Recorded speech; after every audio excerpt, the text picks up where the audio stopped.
action. I can't get no call to action, but I try, and I try, and I try, and I try. Hello and welcome to Call to Action, the go-to podcast for anyone trying to make sense of the world of marketing, advertising and beyond. In an industry that is a minefield of utter bollocks, we aim to capture our heroes and allies from the front line to have a chinwag with. It's like Pokemon Go, with the single but vital exception that it's not a short-term bandwagon of shite. It's brought to you by Gasp, and I'm Giles, Edwards' co-founder and MD. Today I've caught Ryan Wallman, an internationally acclaimed copywriter, marketing commentator and author who is physically incapable of walking past a chihuahua without patting it. Ryan is creative director and head of copy at Wellmark, a Melbourne-based creative agency specialising in healthcare. He's written for numerous industry publications, including Marketing Week, the Australian Financial Review and the Economic Times, and is also a co-author of the best-selling marketing book Eat Your Greens. But he has more recently penned his own best-selling masterpiece, the satirical scalpel that is Delusions of Brandeur, a no-holds-barred commentary on modern marketing, advertising and business. Praise for the book has been plentiful from a plethora of industry giants, including Dave Trott, who said, "I love this book. Anything I spend my time on, I either have to learn something or be entertained. With this book, I get both." Welcome to the show, mate. Thanks, Matt. How you going? Yeah, good. You? Very well, thank you. Well, no, actually, that's probably an exaggeration. In the middle of a pandemic when I'm, stuck at home. But yeah, I'm okay, all things considered. Good, mate. Right, 7 quick-fire questions, Ryan. Tea or coffee? Coffee, without doubt. Facebook or Twitter? Twitter. Dave Trott or Lee Trott? Ooh, that's a hard one. I don't want to offend anyone here. Nah, go both. They're both awesome. Yeah, exactly. Perth or Melbourne? Melbourne, for sure. Derek or Clive? Clive. Have to say Clive. Last two. The People's Front of Judea or the Judean People's Front? Fucking Judean People's Front. People's Front of Judea, mate. And lastly, Jaguar's earlobes or wolf nipple chips? Geez, it's tough. I'm partial to both. Wolf nipple chips, I reckon. It's got to be, isn't it? Yeah. So, mate, normally we start by asking about early days and early jobs, but given that we have collectively just won at Drum Rose's award for Delusions of Brandeur, I wanted to start by saying well done, mate, 'cause we haven't spoken about that yet. Thank you very much. I think the congratulations are definitely deserving, or you're more deserving of it than I am, because it was for design. But yeah, it was. I was very happy with it, and I'm sure you guys were too. Yeah, totally stoked. No, it was awesome news. So when did you find out, though? Because I think when it was announced, it must have been in the middle of the night where you were. So I had this kind of ticking, waiting for you to pop your head up on Twitter. Yeah. The first I saw it was your tweet. So it was just a notification on Twitter because I hadn't read that email of yours either. So yeah, it was a nice surprise. I'd completely forgotten when it was going to be announced or anything. So it was good. I did too. So it's lucky that we had an email from the Drum. So let's talk about the book then. So in honour of Simon Sinek, let's start with why. Oh, it's horrible to say that. Oh, dear me. Why? Well, I certainly didn't start with why when I wrote it because I think I've mentioned this before on a couple of podcasts, but essentially, as you know, it was really a collection of stuff that I put together over the past few years. So I certainly hadn't set out to write a book at that stage. And really, I guess the why came in whatever it was when we sort of started talking about it, probably about a year ago, a bit more than a year ago. Yeah. And it was essentially because I just realised that a lot of other people had managed to put books together, some of which weren't at all that traditional, the sort of traditional book that you would expect if you sit down and write something from start to finish, and that you could sort of have this miscellany of stuff that you put together, and so that's when I realised that I had quite a lot of stuff there. Which I sent to you in very haphazard fashion. So that's about as far as the why went, I think. Yeah, and it must feel good to be the author. I know you were one of many awesome contributors to Eat Your Greens, so it's not, in many ways it's not a first, but then equally it kind of is to have your own book. Yeah, no, it's different. It's definitely different. I mean, it was a huge honour to be part of Eat Your Greens. As you say, there were so many kind of luminaries that contributed to the book. So it really was an honour to be involved. But by the same token, it was obviously a very different book from from Delusions of Brandeur, and it was pretty heavy in parts, and there's a lot of theoretical stuff in there, and as you well know, Delusions of Brandeur doesn't have that. It was nice to be able to kind of decide the general tone of the book and just kind of decide what was going to go in there by myself without sort of having anyone else making the decisions for me. So yeah, it's good. Yeah, and have you been pleased by the response to the book? Yeah, stoked. Yeah, I mean, you and I have discussed this, but I think both of us were probably pretty overwhelmed by some of the initial reviews that we got from people, that we gave the previews to, and it's really been really pleasing, particularly given the caliber of some of those people, and I sort of didn't know whether we would sell even kind of a couple of hundred. Yeah. And the fact that we've now sold whatever it is, kind of, I don't know, probably close to 1,500, I'd say, has been fantastic. Yeah. Yeah, the mark of success for me is when you start writing Delusions of Brandeur into Amazon search, it no longer tries to correct it to grandeur. We've made it. We've made it, yeah. Yeah, that was a bit of a problem. People were actually complaining about that, I think, when it first came out. They're like, fucking autocorrect, what keeps changing it? I know, I think they're pointing fingers unfairly at us there. Exactly, yeah. Sort out your fucking SEO. Anyway, yes, that's a win. So the book is full of satire, and it's full of wit, and it's full of poking fun at the industry, but I've heard you say this before, and equally, when I've had an opportunity to talk about the book, I've said the same thing. It's nice to clarify that the book is actually both positive in so many ways, but also it celebrates marketing as well. It's kind of, I think unfairly, a few people have said it's a bit cynical, and of course it is cynical in places. But what's your take on that? I don't know. I wouldn't say it's that unfair. It's certainly cynical in parts. There's no doubt about that. Yeah. I would be absolutely. I'd be advertising it falsely if I suggested otherwise. But yes, I think. Look, I do think that it's not just that, and a few people have commented to that effect as well. I think it does. I have tried, at least in parts, to celebrate good marketing. And the important principles of marketing where I can, and also kind of there are some more, I guess, positive pieces in there. Some of the longer form pieces are a bit more positive about the things that I think are good in the marketing and advertising world. So yeah, I hope that it's kind of a reasonable balance that we struck with it, and that it's not kind of completely depressing as a commentary on the industry. Exactly that, but I don't know if it's because of the way I have responded to people like you and other people I admire in the industry who are calling out a lot of the nonsense within.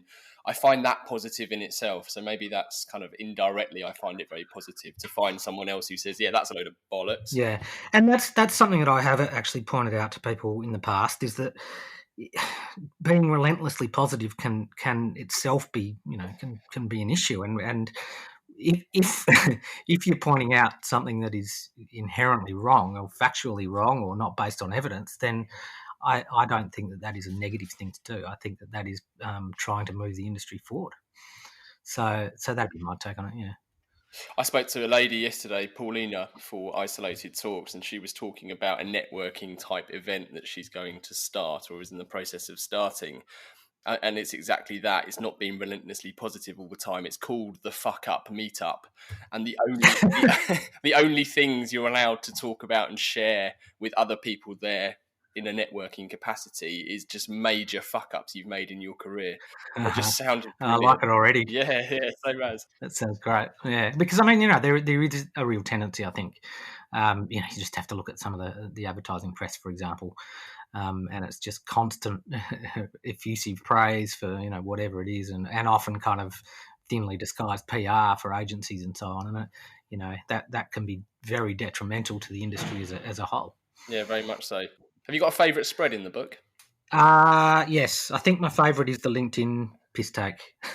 Okay. The like the breakfast routine. Yeah, I think that's probably my favourite. Although from a design perspective, probably the brand love, brand bollocks dichotomy. That's a popular one, isn't it? Yeah. What's your favourite? Oh, I think you know the answer to that. It's the thought leader. It's just so simple. I did know the answer, actually. It's a leading question. Yeah, but it's funny though because it's it's probably the shortest in terms of. I'm just finding it now. I'm flicking through the book now. It's probably the simplest page in the whole book, but I think that's where its power lies. Right, spoken like a true designer. Yeah, what a wanker! Yeah, there's so much to enjoy, mate. I mean, it was an absolute pleasure for us to work on this together, and that's something I don't think I've necessarily had an opportunity to really sort of wax lyrical about. But to be given stuff like that as opposed to a standard design job where you might just be getting some stuff you have to make sense of, it was a really good process. I mean, it was a long process, and I think neither you or I have claimed it was perfect in terms of processes. Funnily enough, Rob Schwartz asked me about the working model of working remotely together, as if we'd found this most like really efficient and effective way of working. But Christ, when you're working across time zones, I don't care what tech you've got in place. It's tricky, and equally when it's a more kind of internal job, it's never going to get the priority it probably deserved. So no, I don't think it was slick. But I think the outcome is fucking brilliant, and we're obviously all over the moon with it. But the process wasn't necessarily slick at all times. We had our moments. Yeah, look, I mean, first of all, I thank you very much for the kind words, and the pleasure was absolutely reciprocated because I think, as I said to you at the time, I was absolutely blown away by the quality of your initial concepts and then kind of the way that the design was flowed through the book and so on. So it really was, I really feel that it was an incredibly complementary process of putting the words and the design together. And for the process, I think I said something similar to Shahid Peer on a podcast that I did a couple of weeks ago, and he said, "Look, isn't it amazing that you managed to kind of get this happening remotely well before any of this was happening, and people were getting used to it and so on." I said, "Well, yeah, it wasn't as you say, it wasn't perfect. I was kind of sending over JPEGs and all sorts of stuff, and then as you say, obviously client work had to take priority and so on. But I think overall it was pretty smooth. There weren't too many hiccups in terms of revisions and that kind of stuff. So yeah, pioneers, mate. We're pioneers. Amazing. Yeah. And people can buy merchandise now. Funny enough, we had a couple of orders in the last few days of posters. Yeah. So I was wondering whether anyone had bought those. So yeah, out of the blue. So we need to work harder on that because I think the demand for Delusions of Brandeur merch is there. I think mugs would be good. Yeah. I, for some reason, I like the idea of a mug. Yeah. Cool. We'll prioritise mugs. Thanks. And there's rumours of a sequel. Can we share anything about that? Yeah, I think we can. I guess rumours is about kind of as far as it's gone at this stage. However, no. Having said that, I have had a bit of a look through, some other material that I've done, and had a bit of a think about how it might hang together and stuff like that. So yes, I think it's very realistic.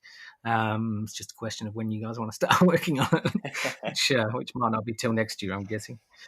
Yeah, no, we're ready. You know where we are. Well, let's try and get back to our usual format then and talk about how it started. So you obviously go by the moniker Dr. Draper, and I think few people, despite the fact I've heard you clarify this, I think there are probably a majority of people still aren't aware that your roots are in medicine. Can you tell us about your first ever job? My first proper job obviously was, well, no, actually, I'd say if we're really talking close to a proper job, then I took blood. I was a phlebotomist for a few years when I was at med school. That wasn't my first ever job, but it was kind of the first big one. And then essentially the next one was as a doctor, as a medical intern, Fremantle Hospital in Perth. And so that is my background, is that I worked in medicine for about 7 years, primarily in psychiatry. That was kind of, and so essentially that was my last job, was as a psychiatric registrar. My last job before I kind of made the career change into, well, medical writing initially, and then kind of gradually more into creative copywriting, and now it's kind of creative direction. So yeah, that was the, I was a doctor, despite what people might have thought. And the Twitter handle happened because when I first joined Twitter, I was very naive and kind of hubristically thought of myself as kind of the Don Draper of healthcare, which was absolutely unfounded at that stage, and still is, but yeah. And yeah, anyway, but I got stuck with it, so there you go. Cool. And it's a ridiculous question, and I don't like it when people say, "Oh, what did you learn about that you took into marketing, and what parallels were there, and all of that?" But equally, we're all a product of everything we've ever done and our experiences. So, is there anything that stands out as significant that you took from the medical world into marketing? And it might have just been a sense of, actually, I was saving lives, and now marketing seems to kind of get run away with itself a bit. Yes, there's certainly a bit of that, and I suspect that's why I've tended to take a bit of a skeptical approach, because I really have felt at times that marketers take themselves way too seriously. But the other side of it, I think, is that I kind of grew up learning about the importance of research and of evidence, and not kind of going off half cocked with conjecture and theories that weren't grounded in any kind of evidence, and that's certainly served me pretty well, I think, in marketing, because there is so much of that stuff, as you know, and there are so many charlatans around, and I think when in medicine you very quickly become attuned to that kind of thing. So I think I've brought that with me. Yeah. Yeah, it's a really nice point, actually. I hadn't thought about it like that, because that was obviously one of the premise for Eat Your Greens, and certainly Weimer's background with the more scientific and evidence-based marketing. So it's kind of a natural fit.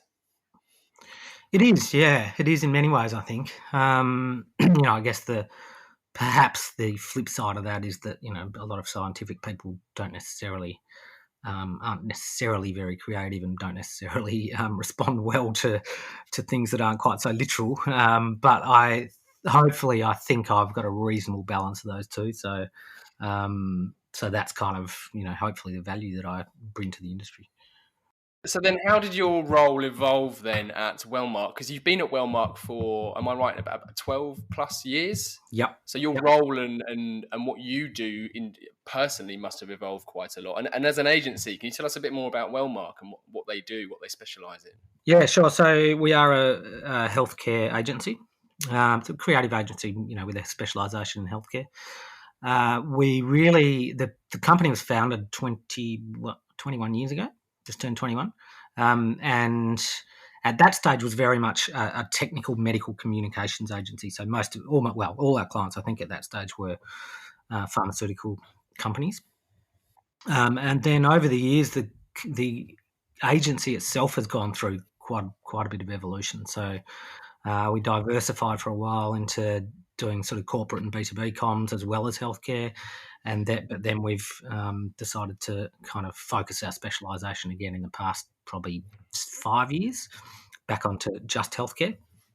But the difference is that we don't just do pharmaceutical work anymore. So we kind of have broadened our healthcare specialisation into other clients like hospitals, for example, aged care providers, that kind of thing, which has been good because it has allowed a lot more creative flexibility while kind of retaining that strategic focus on healthcare. And I guess that's where I sort of came into it because my first job was as a medical writer there, junior medical writer, and obviously because I had that healthcare experience, that was kind of a really valuable way to get into the company. And I was some of the clients that I worked on, for example, I'd been prescribing the drug kind of a few months earlier.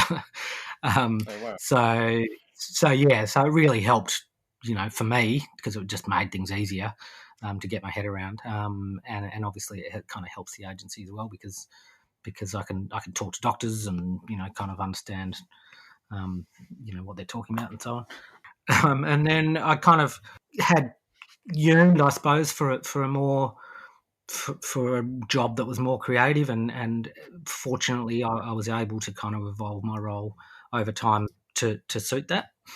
So I kind of went more into short copy and creative campaigns and that sort of stuff, and then that gradually kind of led to being sort of getting in more into creative direction. So I've been creative director for a couple of years now. Yeah, amazing. There you go. Well, it's good. It's good also to have that knowledge, isn't it? We recorded a podcast with Phil Barden not long ago. Mm-hmm. I think he was talking about the time he had on the road, where as a very young budding marketer, he was literally going to the factories where the product was made that he was ultimately going to market, and he met everyone through the channel. He met all the partners. He met the sales team. So I guess without having to get on the road so much, you came into the industry with that medical knowledge, and you said yourself you were writing the scripts for some of the things that you ultimately then were working on at Wellmark. Coming with that knowledge is really powerful, and I think it's something that's easily overlooked, especially in the UK, where agencies can or marketers can be accused of living in a bubble and not really understanding the real life cycle of their product. So that must have been hugely advantageous. Yeah, it was. Yeah, undoubtedly. And I think we do find it very noticeable when we have writers who have got clinical background as opposed to even just a scientific background. People who've got a clinical background that have been there at the coalface just kind of, I guess, have a bit more empathy with the people that we're talking to. So it does make a big difference. And as you say, that can be one of the problems in marketing now, is that you're so far removed from your audience, your customers, and I think that really shows in some of the stuff that you see out there. So, did you find it when you stepped outside of healthcare, even temporarily, and tackled some more different industry work? Did you notice that, or did you find the actual process of working with those clients was the same, and ultimately you were just as effective?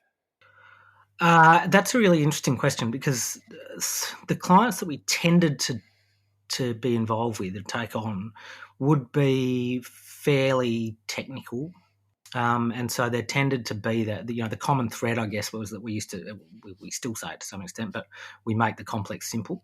So there was that kind of, it wasn't, we weren't working with toothpaste brands or chocolate or whatever. So I think the thread was that we could understand relatively complex concepts and be able to communicate that clearly. The irony of saying that. So yes, so partly that's true. But having said that, there were times when I remember there was one client that was an engineering client, and I didn't have a clue about the product, the service. It took me ages to even just kind of get my head around what they were talking about. So I can see why it would be very difficult for someone coming in from a non-healthcare background, and that's certainly what we've found. Cool. And how much of your background and also your working life now influenced the article in the book MedMen in Delusions of Brandeur? What if medicine was like the advertising industry? Yeah, influenced it quite a lot. I think the thing about that article was that I think I must have just been struck one day by how ridiculous some of the things in our industry are. Everything. I don't know whether I'd just been reading about Can or something, but the whole idea of kind of doctors being awarded for their operations or whatever just seemed totally ridiculous when I reflected on on my earlier experiences, and so kind of one thing after another came to me as kind of being an interesting parallel. And that's how the article came about. Nice. And how's the book been received internally at your agency? Have you shared it much? Have clients seen it? Your colleagues? Yes. A couple of colleagues have seen it. They haven't really commented, actually, now that I think about it. But I haven't been fired, so I suppose that's the first good sign.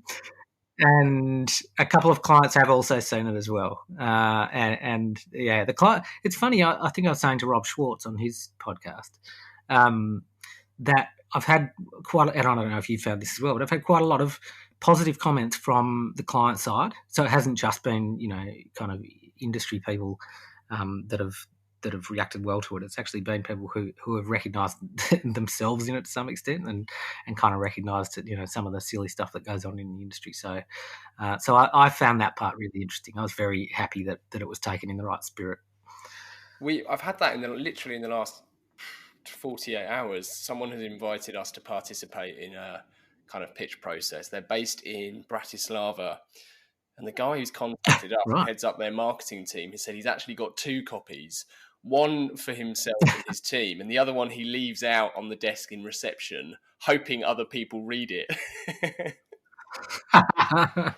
Just to try and make sure everyone's aligned, is that correct? I guess so, yeah, I guess so. But I think that's the positive thing I was trying to articulate earlier, is in as much as it's nice to, you almost become more like a collection of people calling out the nonsense, and if you can find a kind of level that you're both on, we can then kind of move on and know that we're not going to have to talk about Gary V in the kickoff meeting or whatever. It's a kind of exactly. Nice clean slate. Yeah.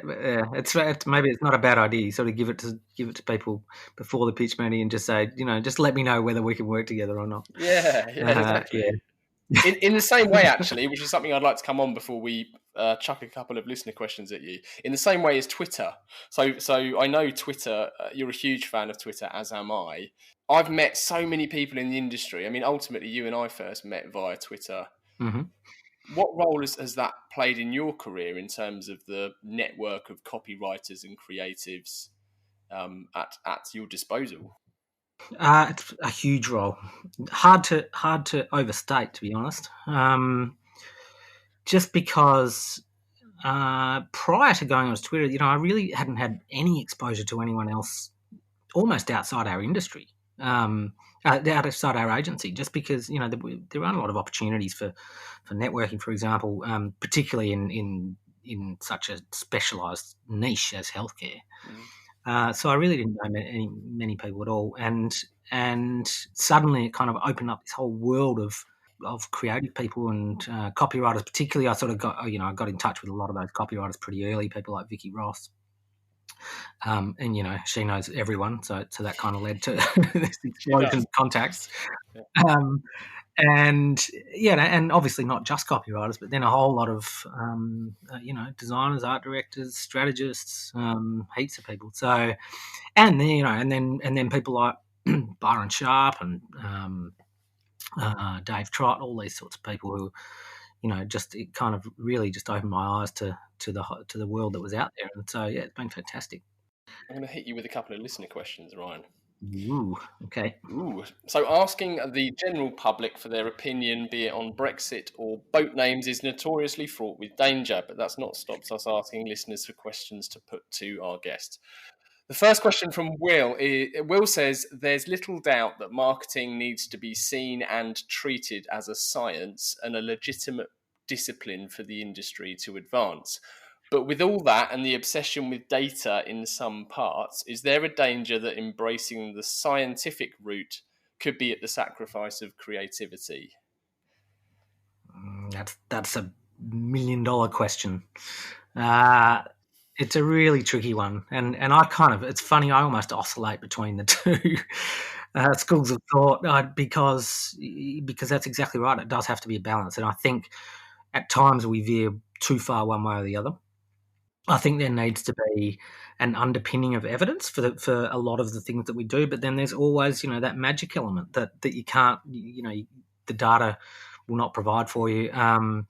And I think the other risk is that you run into what I think Rory Sullivan has referred to as the arithmocracy, and that sort of becomes overriding. It overrides everything else, and that can be a real problem because it's just not realistic, I don't think. And we you end up getting completely obsessed with metrics and digital metrics particularly, and all that sort of stuff that has become such a blight on the industry recently. Yeah. So yeah, the answer to that is I'm not sure. There you go, Will. You're right, though. I mean, it's got to be a blend, hasn't it? And there's so much in our industry where people think, is it this or is it this? And the answer is always it's a blend, or it's a bit of this and a bit of that, depending on context. But data is certainly an area that can be very murky, but it can be just as misleading as it can be. Can kind of provide gems for ideas and justification. Oh, absolutely. Of what we're doing. Yeah. No, I totally agree with that. But as you know, the problem is when it gets misrepresented or isn't well understood or whatever, that you run into problems. Yeah, and as you said, Rory's point about the arithmocracy, data can be quite appealing because we're ultimately always trying to make sense of the world, and data kind of gives us a measure. Therefore, there are logical reasons why we take data seriously. But again, to quote the great man, iceberg straight ahead is just one piece of data, and so it's understanding what data is important and what data isn't. Yep. And I think the problem is that there are so many cowboys out there that are quite willing to misrepresent data, that it's a minefield. Cool. Question 2 from Harriet. Harriet has said, we've talked about this before. I read that you are a world-class whistler. Your own humble words. Can we put that to the test? So would you whistle a tune for Harriet? Okay. Hang on. Just got to loosen up the mouth. Hang on. Okay. Stop making me laugh. Okay. Right.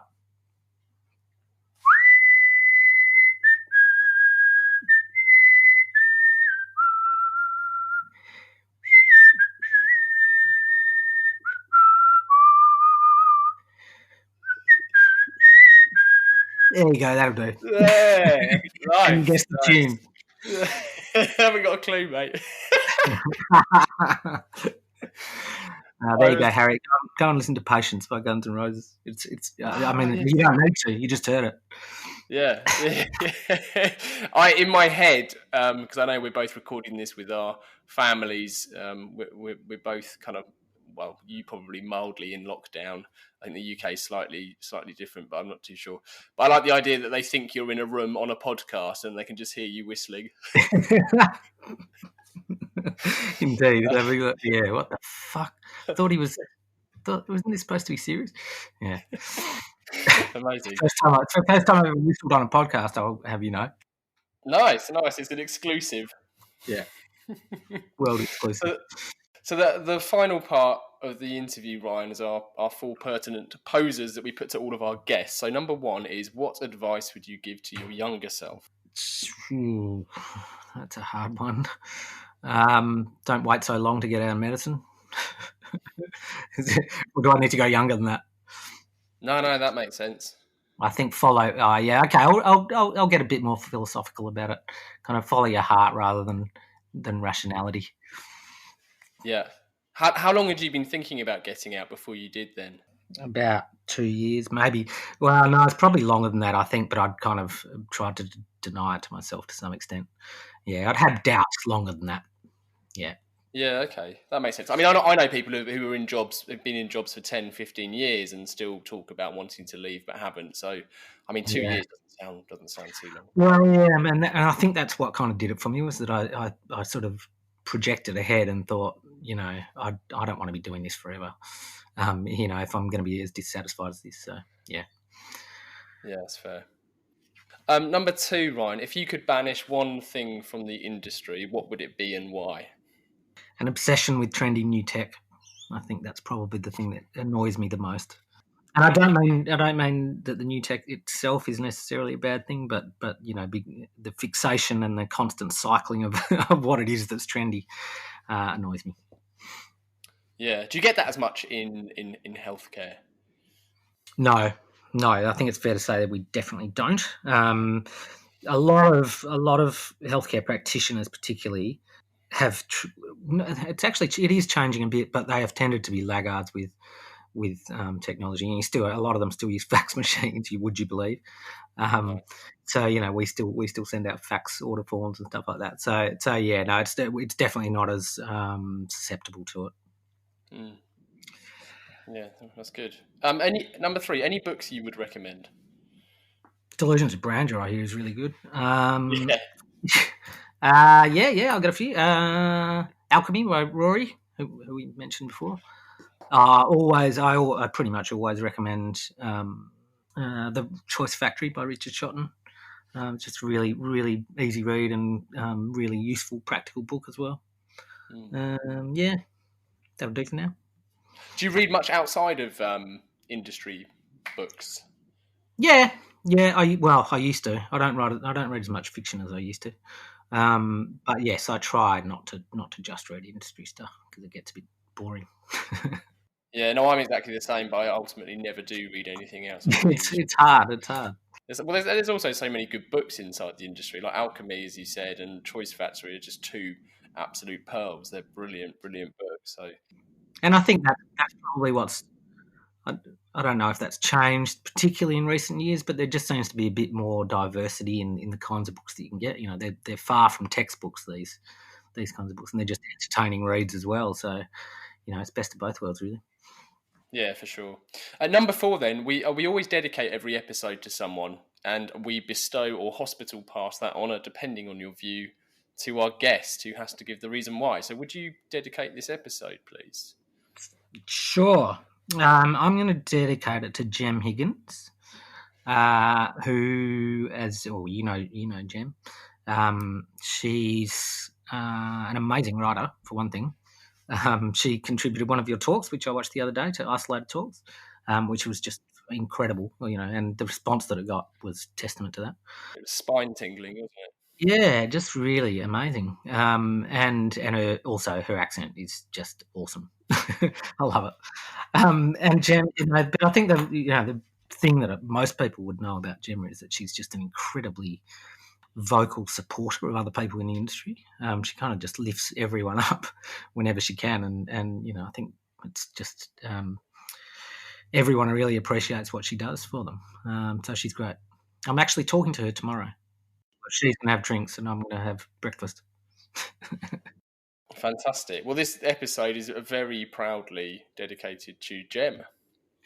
As a final call to action, then, everyone listening can head over to calltoaction.co, where we'll share links to everything, including Delusions of Brandeur, Choice Factory, Alchemy. I'll stick Jem's talk in there as well for anyone who's yet to enjoy that. How else can people get more Ryan Wallman? Well, Twitter's where I'm most active, really.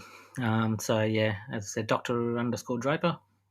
I'm on LinkedIn, although it's, I don't know, I've lost my enthusiasm for it in the last little while. Or you can check out our agency website, so wellmark.com.au. I write for our blog there, although, again, been somewhat remiss with that recently. But, yeah, they're the main ones. Amazing. Perfect. Well, we'll stick all of that up there. So, thank you so much for joining us, mate. It's been a huge pleasure to chat. Oh, thank you. I agree. Thanks a lot for having me on. Finally, thank you to everyone listening. If you've enjoyed this episode, please do share it and review the podcast. We really value your support. Keep questions and guest requests coming in. To get in touch, it's easy to find Gasp online. You can check out CTA Pod on Instagram or just email hello@calltoaction.co.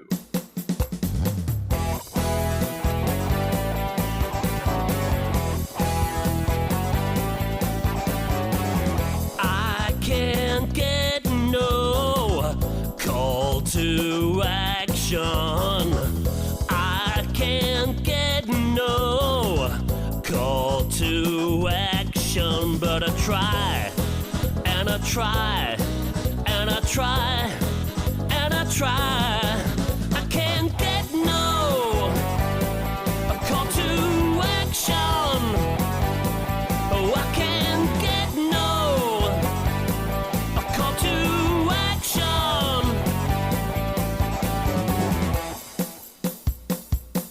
Yeah.